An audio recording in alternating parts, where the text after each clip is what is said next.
Hola, ¿qué tal? Bendiciones, amigos. Nosotros somos Stanley y Lucía.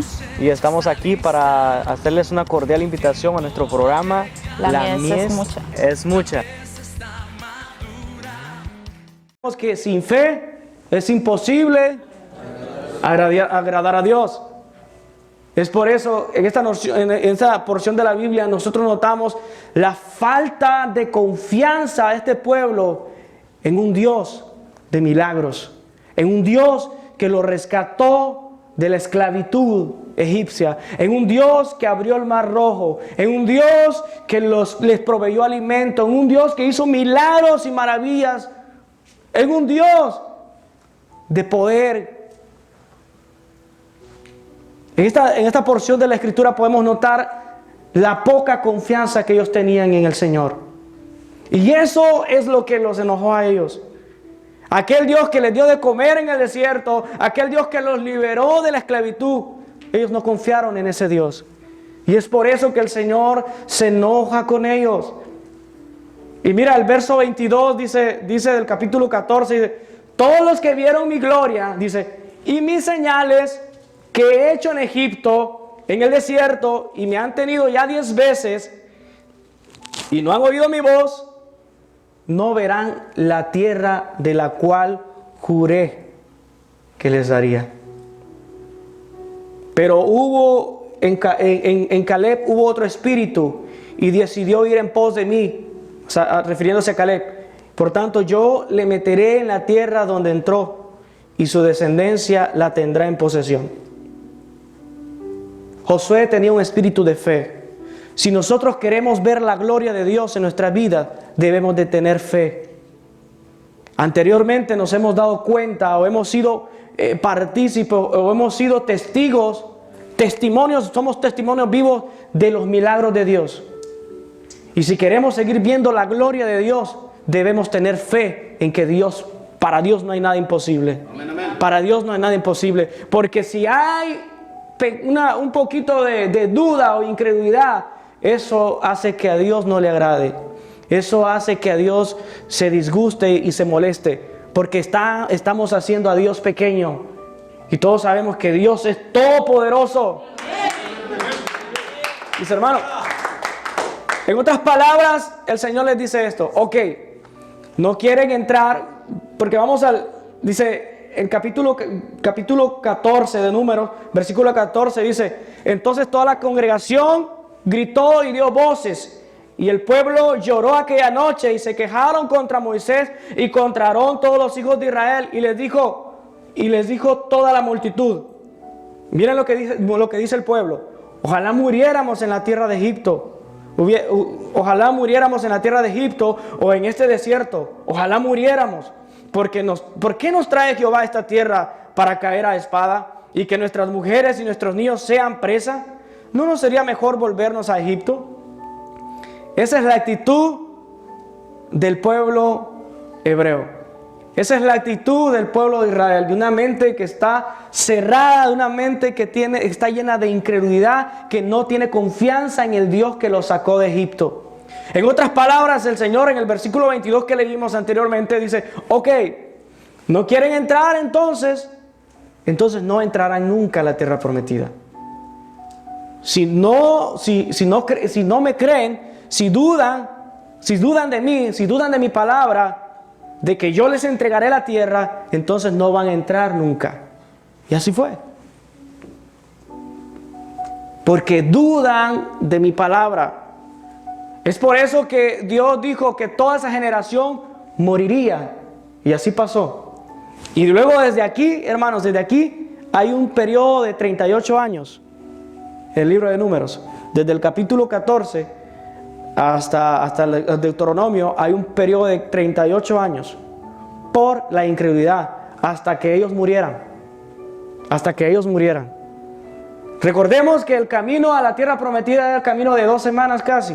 De 11 días, pero por la incredulidad ellos no entraron a la tierra prometida. Ellos no entraron a la tierra prometida. A este pueblo, mis hermanos, Dios le había dado una palabra, les había dado una promesa, y Josué y Caleb reconocen que habían gigantes, pero también reconocen esto, que la promesa que se les había hecho no se la había inventado Moisés. Josué y Caleb reconocen que la promesa que les habían hecho venía de parte de Dios. Y que si Dios se los había prometido, Dios se lo iba a cumplir. Yo no sé cuántas cosas Dios te ha prometido. Yo no sé cuántas cosas Dios te ha prometido, pero déjame decirte algo. Si Dios te ha prometido algo, Dios lo va a cumplir, porque Dios no miente. Si Dios te ha prometido algo, Dios lo va a cumplir. Si tú le crees verdaderamente a Dios, vas a ver la gloria de Dios. Si nosotros le creemos a Dios, veremos los milagros de Dios manifestados en nuestras vidas. Si nosotros le creemos a Dios, vamos a ver el poder de Dios. Pero si dudamos, es posible que hasta abortemos el propósito por el cual estamos acá.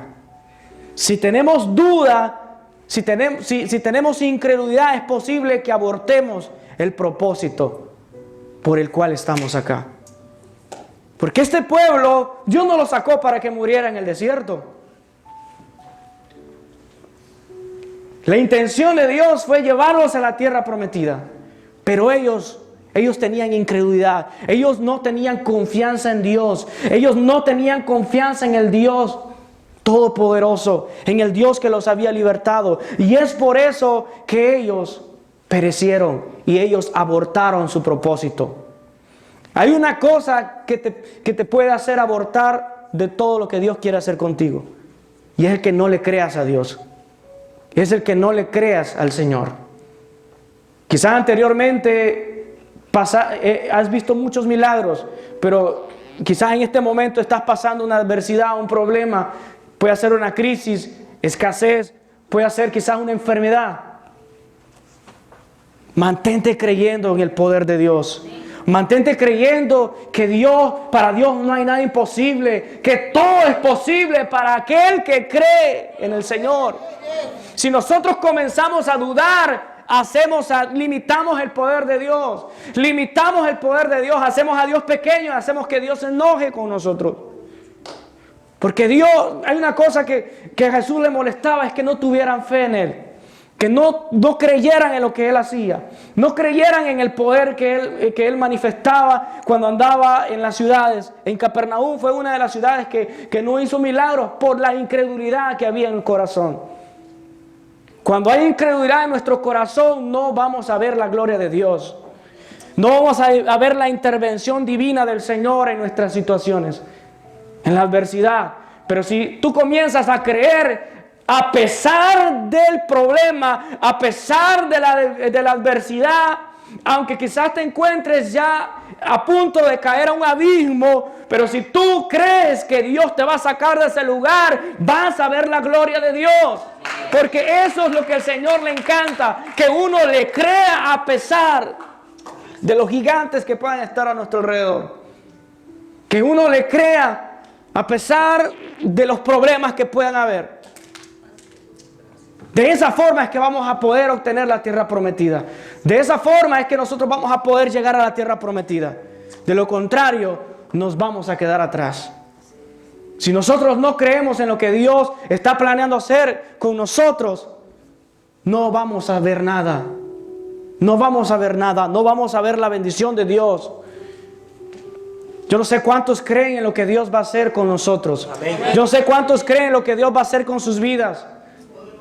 Pero si no crees en lo que Dios va a hacer, es probable que no veas nada.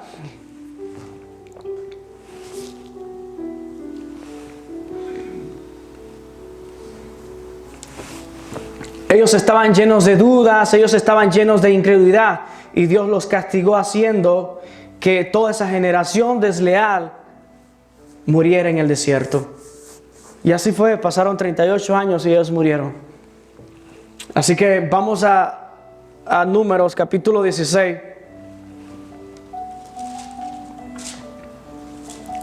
Aquí, hermanos, vemos otra rebelión. Vemos una de las rebeliones a causa de lo que ya había pasado. Recordemos, Dios ya les había dicho que no entrarían a la tierra prometida.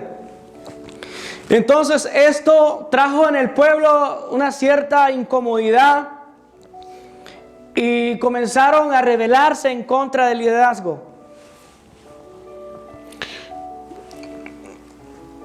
En número 16,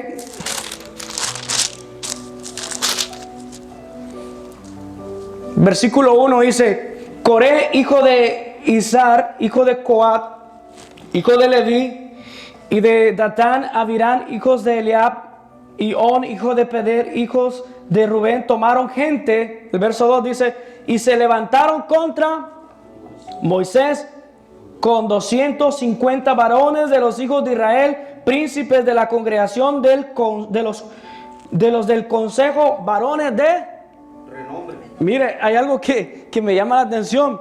Este tipo, este Coré, no se levantó gente, digamos, cualquiera, sino que gente de renombre. Gente que quizás le podía... de los meros. O sea, fueron alrededor de 250 personas a quienes él conquistó. Entonces, y ahí comienza la rebelión.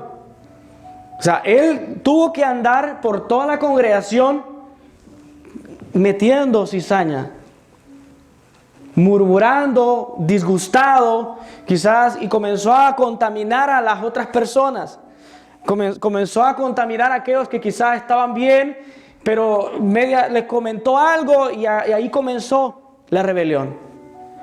Y cuidado que así hay personas, mis hermanos, dentro de las iglesias que se molestan por algo, se comienzan a disgustar por una cosa que ha dicho algún líder, y entonces ahí comienzan a compartir aquella queja, aquel disgusto con otra persona, y ya comienzan a contaminar el oído, y así comienza a propagarse, y luego casi toda la iglesia está en contra del liderazgo. Y esto suele pasar en muchas iglesias. Entonces cuidado con este pecado de la rebelión, de rebelarse contra el liderazgo. Vamos a ver lo que le pasó. ¿Cuál fue la causa de la rebelión de Coré? La raíz, mis hermanos, fue la misma: la incredulidad. Porque ellos habían dejado de creer que Moisés y Aarón eran todavía los representantes especiales por Dios para el pueblo. La incredulidad. Y así que nosotros debemos de tener cuidado con eso. Nosotros debemos de tener cuidado. Ellos tuvieron envidia de Moisés y contra Aarón. El Salmo 106 dice: tuvieron envidia de Moisés en el campamento y contra Aarón, el santo de Jehová. Coré no se rebeló solo, él tuvo que contaminar a muchos. O sea, él inició con la rebelión, pero se trajo así como aquel, ¿verdad?, que se llevó a la tercera parte. Entonces, debemos de tener cuidado a quién oímos. Si alguien nos está comentando cosas malas acerca del liderazgo, debemos de alejarnos, porque eso puede acarrearnos maldición a nosotros. Así es. Así que esto es lo que sucede exactamente en la iglesia. Dice: los peligros de la rebelión. Moisés hace ver a Coré que su rebelión, mira esto, hace ver que su rebelión y su murmuración no es contra él, sino que es contra Dios. Capítulo 16, versículo 11 dice: por tanto tú y todo tu séquito sois los que ahora os juntáis contra Jehová. Y dice: pues Aarón, ¿qué es para que contra él murmuréis? Aarón no es nadie. O sea, contra quien ustedes están murmurando es contra Dios. Si ustedes se comienzan a murmurar contra el liderazgo, están murmurando en contra de lo que Dios ha dicho, de a quienes Dios ha puesto. Recordemos que, no sé si Coré no se recordaba lo que había pasado con María, que también comenzó a murmurar, y por causa de la murmuración ella acarreó maldición. Todos sabemos que ella contrajo lepra. Entonces, quizás este Coré no se recordaba de lo que había pasado a causa de la murmuración.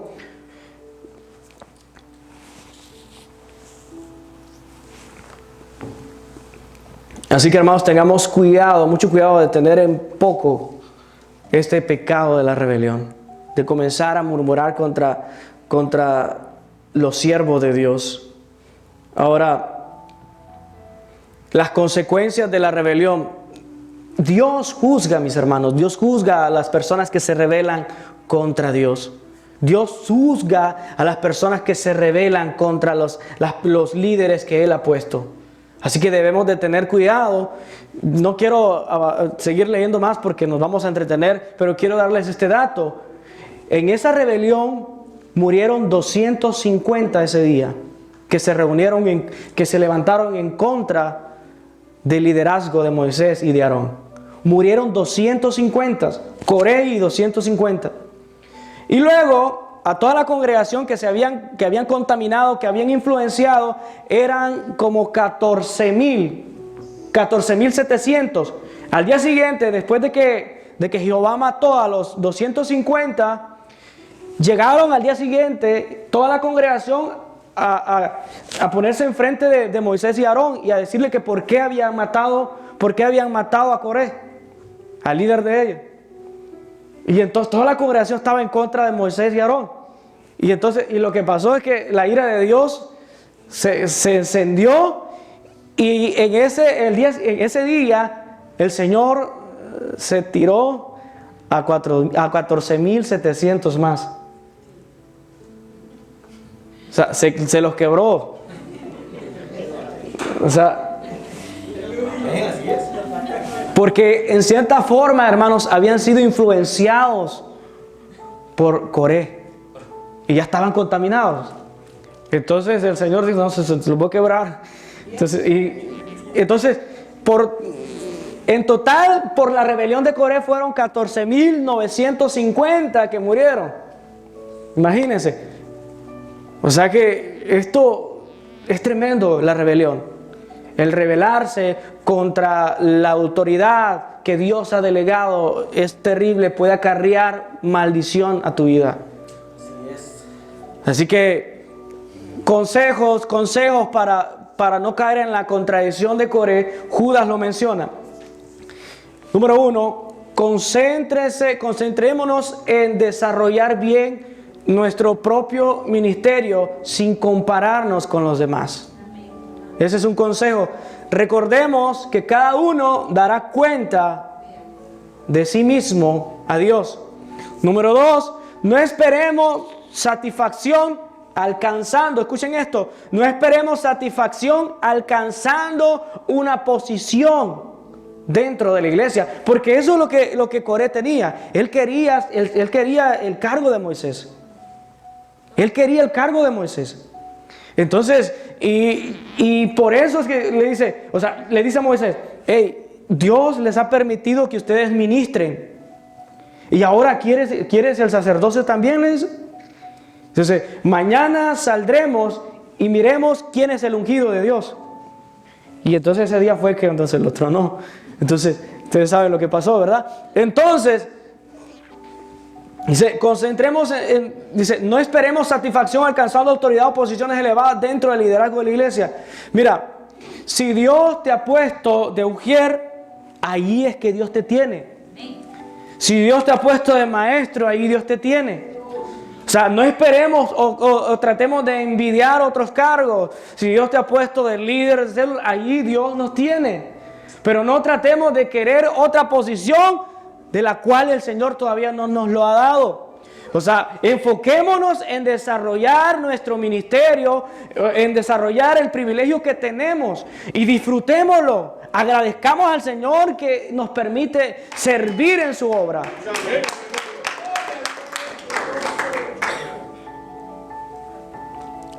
Número 3, nunca menospreciemos el ministerio que el Señor nos ha encargado, que nos ha entregado. Pues decimos: no, yo quiero estar allí. O sea, muchos quizás pensamos así, pero no menospreciemos lo que el Señor nos da, el privilegio que Dios nos da de servir. No menospreciemos, porque hacer alguna cosa en la casa de Dios es un gran privilegio. Es un gran privilegio. Así por tanto debemos de apreciarlo y disfrutar lo que hacemos. No anhelemos otro ministerio que Dios se lo ha encomendado a otros. O sea, Él sabe por qué se lo ha encomendado. Pero si Dios no nos ha encomendado ese ministerio, nosotros no nos metamos ahí. Estemos tranquilitos ahí con lo que Dios nos ha dado. Y de esa forma nosotros vamos a ser bendecidos de parte de Dios. 4. Aprendamos a confiar en los líderes espirituales que el Señor ha puesto en la congregación. Coré no tenía confianza en Moisés. Y si ustedes pueden ver ese capítulo, el capítulo 16, ustedes van a ver que Coré no tenía confianza en Moisés, ni mucho menos en Aarón.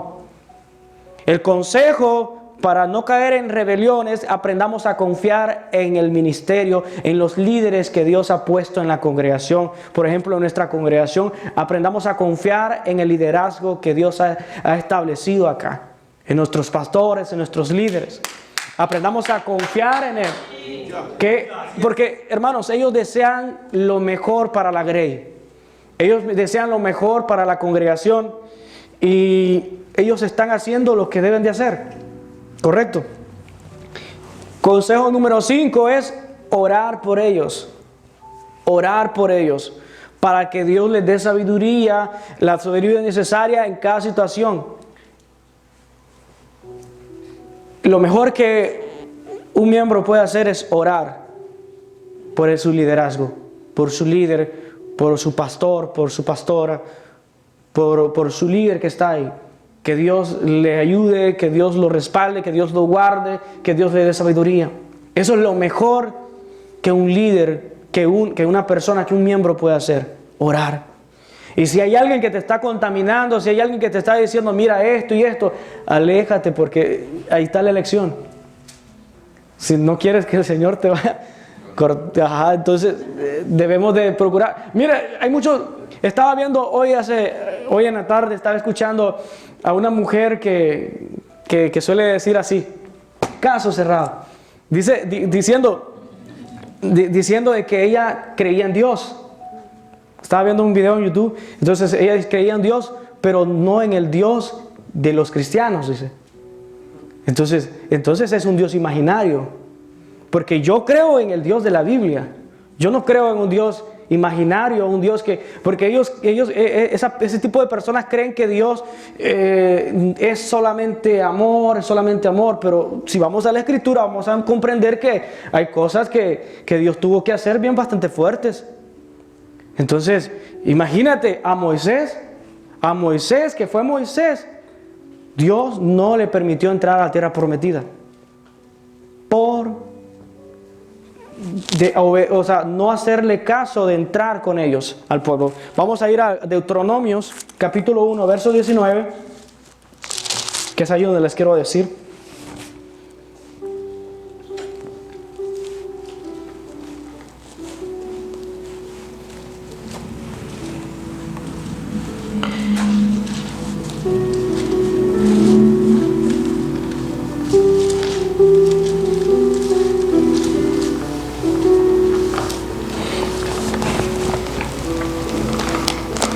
Dice,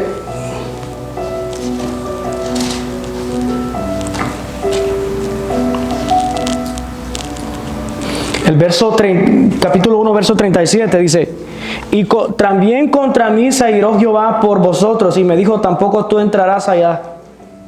O sea, don Moisés,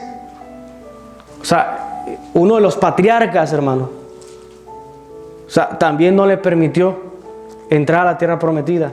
Por eso mismo. Así que debemos de tener cuidado. No nos creamos un Dios, no nos hagamos un Dios imaginario. Nosotros como iglesia debemos de creer únicamente en el Dios de la Biblia. Debemos de agarrar todo el consejo, no solamente lo que nos conviene, no solamente las promesas, pero las promesas llevan una condición, un mandato.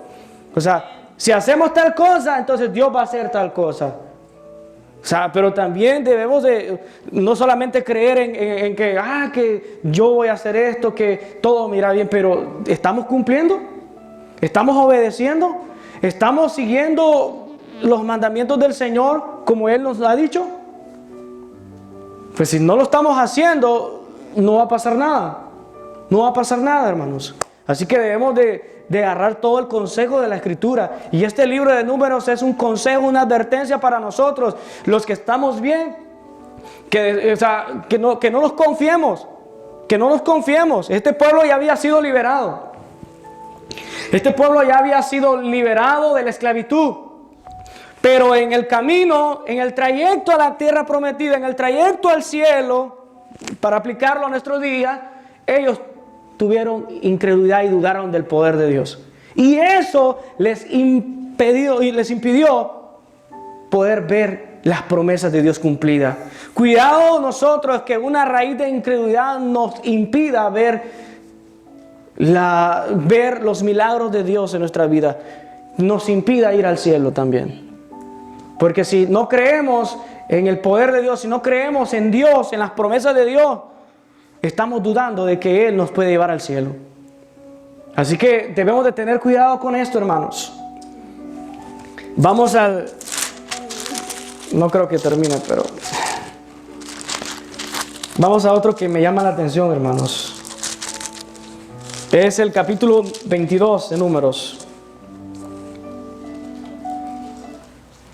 Capítulo 22 de Números. Y es la historia del famoso Balaam. ¿Sí la han escuchado, verdad?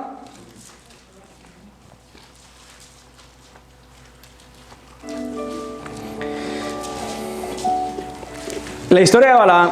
Hermanos, la historia de Balaam,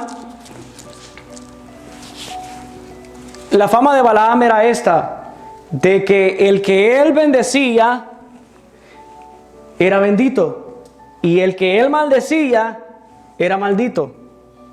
O sea, esa era la fama. Números 22:6 dice: cuando encuentres por el camino algún nido de ave en cualquier árbol... Oh, estoy perdido. ¿Alguien que me lea 22:6? Ven pues, te ruego, maldíceme este pueblo porque es más fuerte que yo. Quizá yo pueda herirlo y echarlo de la tierra, pues yo sé que el que tú bendigas será bendito y el que tú maldigas será maldito. Ajá. Hermanos, aquí estamos en las llanuras de Moab. En las llanuras de Moab. Recordemos que mencioné 3 partes: el monte Sinaí, el desierto de Parán, Cades Barnea y las llanuras de Moab. Ahora, aquí estamos en las llanuras de Moab y aquí nos encontramos con este personaje Balaam. Entonces dice, la fama de este hombre era de que el que él maldecía era maldito y el que él bendecía era bendito. Si nosotros nos ponemos a leer del versículo del capítulo 22 al 24, encontraremos que Balaam inicialmente tenía una actitud piadosa. Dice el versículo 7 del capítulo 22: fueron los ancianos de Moab y los ancianos de Madián con las dádivas de adivinación en su mano y llegaron a Balaam y le dijeron las palabras de Balac. Él les dijo: reposad aquí esta noche y yo os daré respuesta según Jehová me hablare. Así los príncipes de Moab se quedaron con Balaam y vino Dios a Balaam y le dijo: ¿qué varones son estos que están contigo? Y Balaam respondió a Dios: Balaam, hijo de Zippor, rey de Moab, ha enviado a decirme: he aquí este pueblo ha salido de Egipto, cubre la faz de la tierra, ven pues ahora, maldícemelo, quizás podré pelear contra él y echarlo. Entonces dijo Dios a Balaam: no vayas con ellos ni maldigas al pueblo, porque bendito es. Así Balaam se levantó por la mañana y le dijo a los príncipes de Balac: volveos a vuestra tierra, porque Jehová no quiere dejar ir con vosotros, no me quiere dejar ir con vosotros. Entonces, voy a resumirles esto. La primera ocasión el Señor no le permitió ir con ellos. No le permitió a Balaam ir con ellos a maldecir al pueblo.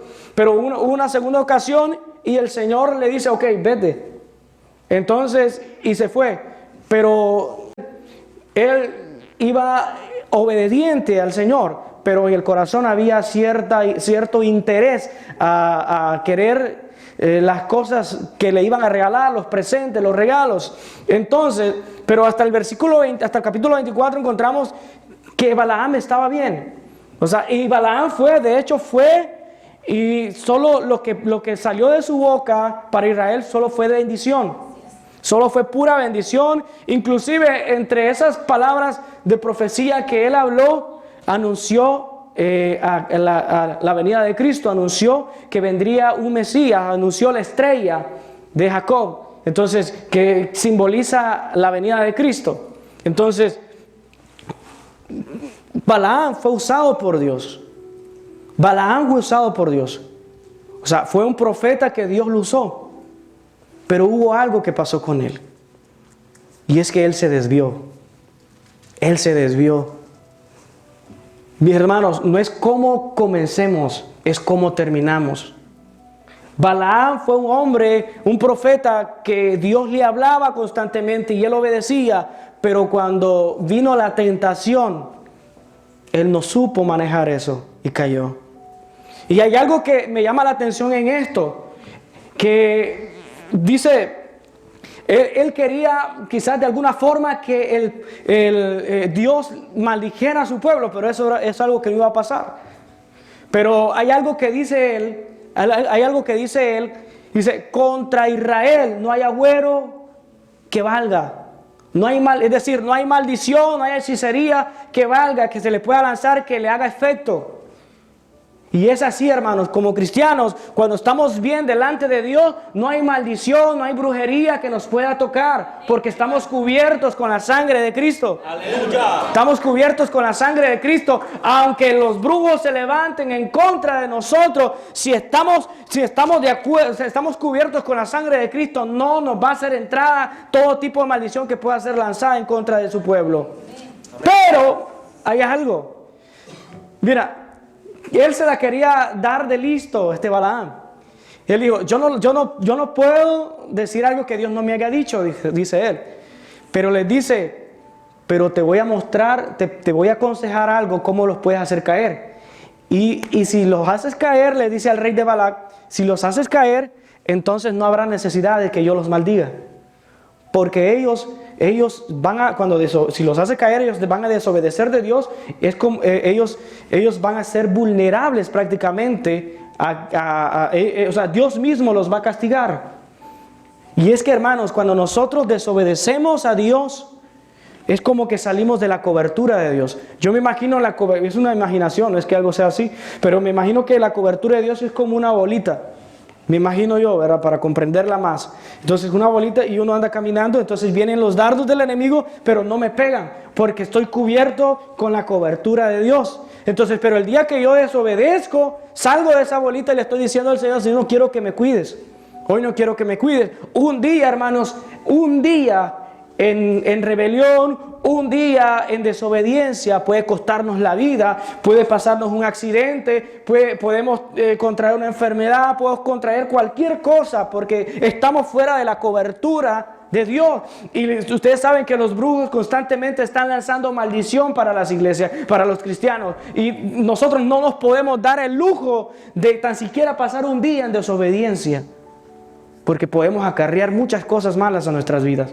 Es por eso mantenernos siempre en la cobertura de Dios. Entonces, el Balaam le dice, mira, yo no los puedo maldecir porque Jehová no me ha dado palabra para que yo los maldiga. Pero yo te puedo aconsejar algo, le dice Balaam al rey Balac. Mira, preséntale las mejores mujeres de tu pueblo y envíaselas y haz que ellas los seduzcan. Entonces, y de esa forma no habrá necesidad de que yo los maldiga, de que alguien tenga que maldecirlos.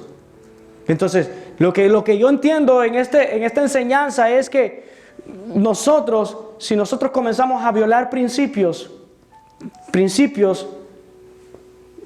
entonces vamos a acarrear maldición a nuestras vidas. Si nosotros comenzamos a violar ciertos principios de Dios, no habrá necesidad de que un hechicero o algo tenga que maldecirnos. Vamos a acarrear maldición para nuestras vidas. Así que debemos de tener cuidado con eso. Debemos de tener cuidado. Entonces, después de lo que pasó aquí fue que él se pervirtió. Balaam quería recibir algún presente, algún regalo. Y quizás eso, la avaricia, lo hizo que traicionara a Dios. Entonces, y eso fue lo que pasó. Entonces, por eso que en Apocalipsis, hermanos, nos habla acerca de los que siguen la doctrina de Balaam. Cuidado nosotros de poner tropiezo, porque dice Apocalipsis de los que siguen la doctrina de Balaam, que enseñan a poner tropiezo a los hijos de Dios. Cuidado nosotros de poner tropiezo a otro hermano, a otro consiervo, porque a eso no le agrada al Señor. Y después Dios se la desquitó y Balaam, el profeta, ese profeta que recibía palabra de Dios, se lo quebró también. Entonces cuidado nosotros con poner tropiezo a los hijos de Dios. Porque nosotros, si hacemos caer, dice la Biblia, que si hacemos caer a uno de sus pequeñitos, es como que nos pongamos una soga o algo al cuello, ¿verdad? Entonces, y nos tiremos al fondo de la mar. Entonces, una ancla, algo así. Entonces, debemos de tener cuidado con poner tropiezo a los hijos de Dios. Si somos cristianos, debemos de procurar amarnos y tratarnos bien, y no procurar hacer caer a la otra persona o al otro que apenas viene comenzando. No poner tropiezo, porque estamos prácticamente siguiendo la doctrina de Balaam, que enseña a poner tropiezo a los hijos de Dios. Espero que acá no hayamos de esas personas que nos gusta ver caer a los demás, ¿verdad? Así que Balaam comenzó bien, pero se pervirtió. Fue uno de los apóstatas. ¿Quién es un apóstata? Es aquel que comienza bien, pero después se desvía. Es aquel que comienza creyendo en Dios y todo eso, comienza bien en el evangelio, pero después termina creyendo otra cosa que fuera de lo que Dios es. Entonces, cuidado en desviarnos. Mira, este profeta, digamos, comenzó bien, pero terminó mal. No es cómo comiences, es cómo termines. Así que debemos procurar terminar bien la carrera de Dios. Así que el Señor les bendiga, mis hermanos.